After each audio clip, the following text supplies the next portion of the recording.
All right. So I'm in a good spot right now. This glue is drying. I've gone through here what I've put down so far. And the reason I'm stopping and doing what I'm doing now is because my lines are getting lost, my pencil lines there. So I want to get a smaller brush. One thing I always like to do, and I'll talk while I'm walking away, I like to grab paper towels for this. I just grab some paper towels and I'll put those in my left hand. Now I take a smaller brush and I'm just going to do the basic outline. Oh, these are my palettes. I use cardboard and I just cut a little triangle there so I can stick my thumb in. And I don't have to keep going back. So basically I'm taking darker colors, kind of this brown and black together, and I'm going to mix them, and I'm just going to outline my lines here.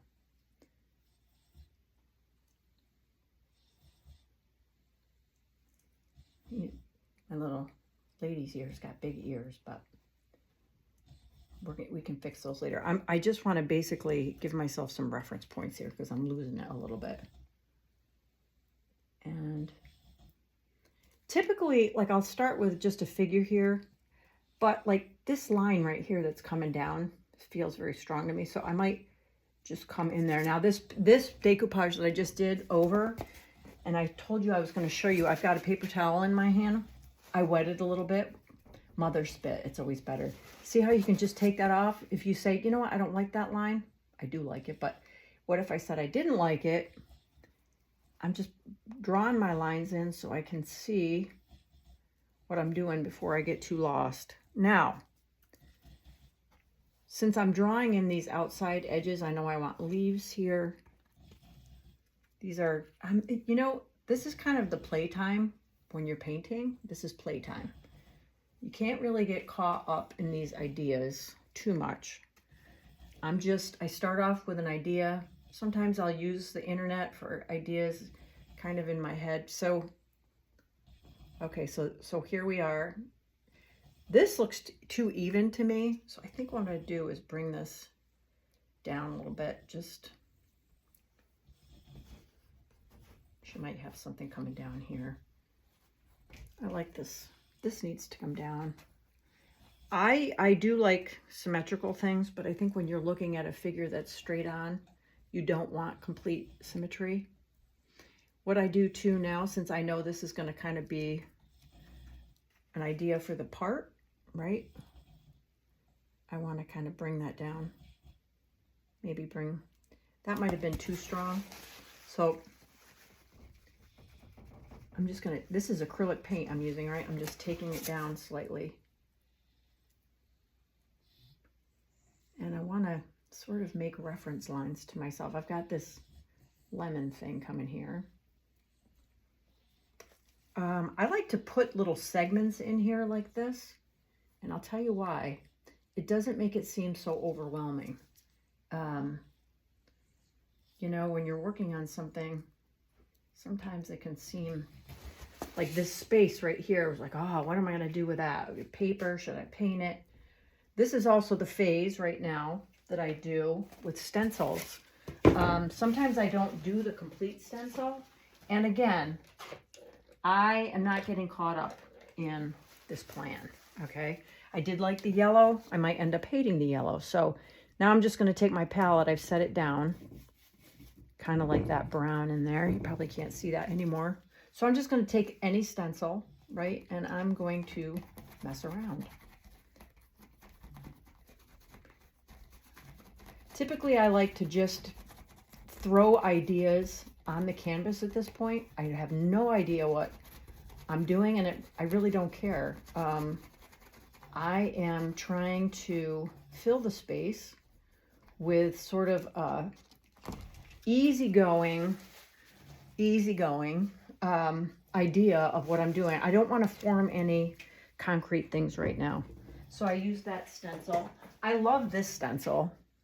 I kind of like that loose sort of vine type thing. It's a little tricky because sometimes it moves on me, but I'm just gonna try it over here and see if I like it. I gotta grab some more paint. Sometimes you'll see me go like this on the end of my glove because there's too much paint I'm loading. Especially in a stencil, you want to keep it really kind of loose. And again, I'm not getting caught up in anything. I'm chucking ideas in there. This stencil is one of my favorite too.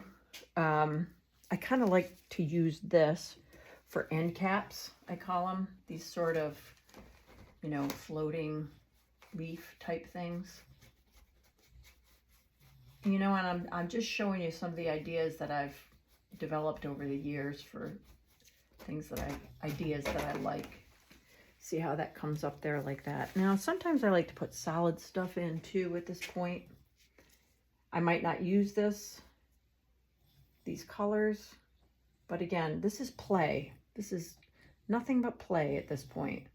Typically around the hairline too, I like to do darker colors. So I'm going to try that brown and black. And again, if I put that in there and I don't like it, I'm going to leave a little loose spot here. So maybe I'll fill those in with different colors. Typically the hairline doesn't fall straight, so now I'm going to go down here. I'm using kind of a big brush for this, but that's all right because I'm just doing a general line. Her chin looks a little too big. So, okay, this is a good point.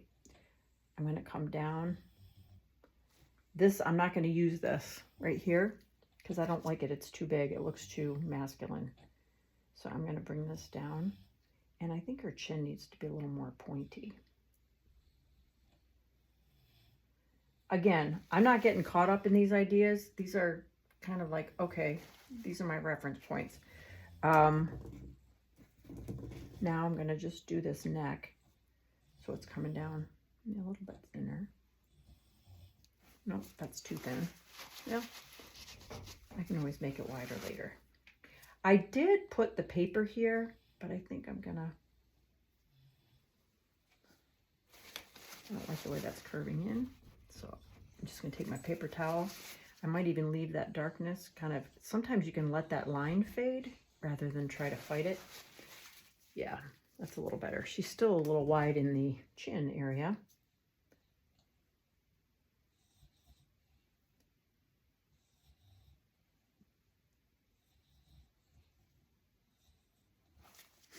And this ear is going to come out too far. So now I can see what I'm doing. See, I'm going to X this out, X that part out. I'm just going to come over here. Now I got a basic general line. This ear looks too big popping out here. Now, while this is drying, I'm going to throw some more stencils in there.